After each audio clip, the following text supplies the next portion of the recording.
Assalamualaikum warahmatullahi wabarakatuh. Perkenalkan, nama saya Zikrin Dafadila. Saya adalah perwakilan dari grup 4 Pendidikan Sosial Budaya. Kali ini saya izin menjelaskan materi dari unit 4 atau unit 10 tentang manusia, lingkungan, dan sumber penghidupannya. Manusia, lingkungan, dan sumber penghidupannya. Mari kita mulai penjelasan. Yang pertama yaitu manusia dan lingkungannya. Menurut Bambang Delianto MSI, beliau memahami lingkungan sosial budaya tidak bisa lepas dari pemahaman akan lingkungan hidup dan perilaku manusia.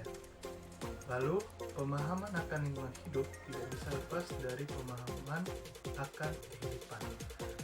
Makin banyak hal yang akan kita lihat tentang gejala adanya yang hidup dan kehidupan, maka makin tampak kerumitan dan keruwetan sehingga makin tidak mudah untuk menjawab pertanyaan-pertanyaan tentang hidup, tentang mati, dan seterusnya.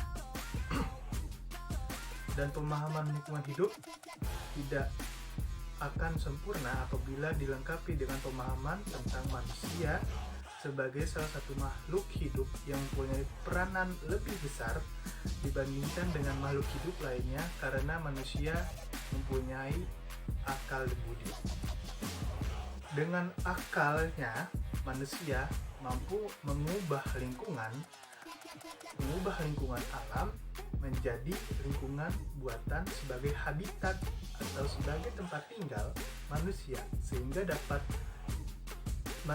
sehingga manusia bisa atau dapat menyebar di seluruh permukaan bumi. Oleh karena itu, manusia menjadi fokus terpenting dalam pemahaman lingkungan hidup dan lingkungan sosial budaya. Selanjutnya yaitu lingkungan sosial budaya. Lingkungan sosial budaya ini memiliki 3 aspek, yaitu yang pertama adalah manusia, kehidupan, dan lingkungan hidup. Dari ketiga aspek ini merupakan setiap aspek selalu dan harus berdampingan karena lingkungan sosial budaya perlu memahami lingkungan hidup yang tidak bisa lepas dari pemahaman akan artinya kehidupan.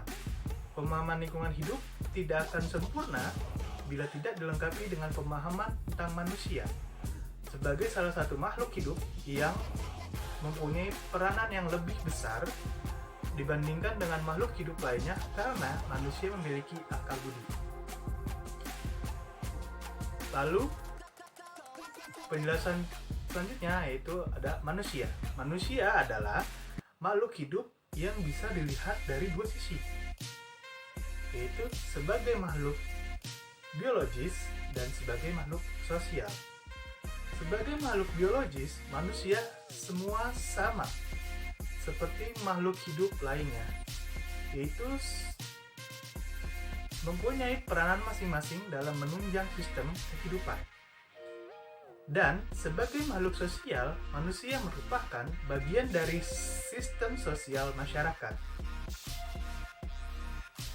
Sebagai makhluk biologis, manusia dikenal sebagai makhluk hidup dengan nama Homo sapiens atau makhluk yang berdiri tegak.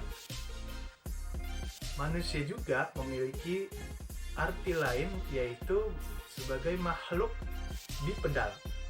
Makhluk bipedal itu merupakan makhluk yang bisa berjalan di atas 2 kaki. Bahkan dikatakan bahwa Homo erectus dan Neanderthal yang oleh pengikut Darwin disebut sebagai manusia kera atau manusia primitif atau manusia yang belum berevolusi secara sempurna.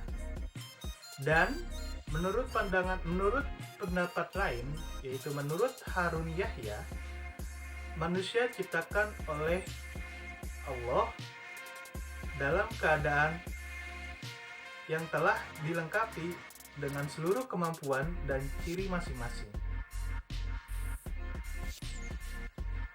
Dari pendapat itu ternyata masih ada pendapat yang lain, seperti ada yang berpendapat bahwa pada dasarnya makhluk manusia memang diciptakan beraneka ragam atau polygenesis, dan menganggap bahwa orang-orang Eropa yang berkulit putih merupakan makhluk manusia yang paling baik dan kuat. Kedua, cara berpikir yang meyakini bahwa makhluk manusia itu hanya pernah diciptakan sekali saja atau monogenesis, yaitu dari satu makhluk individu atau dari satu makhluk induk, dan semua makhluk manusia di dunia ini berasal dari Nabi Adam.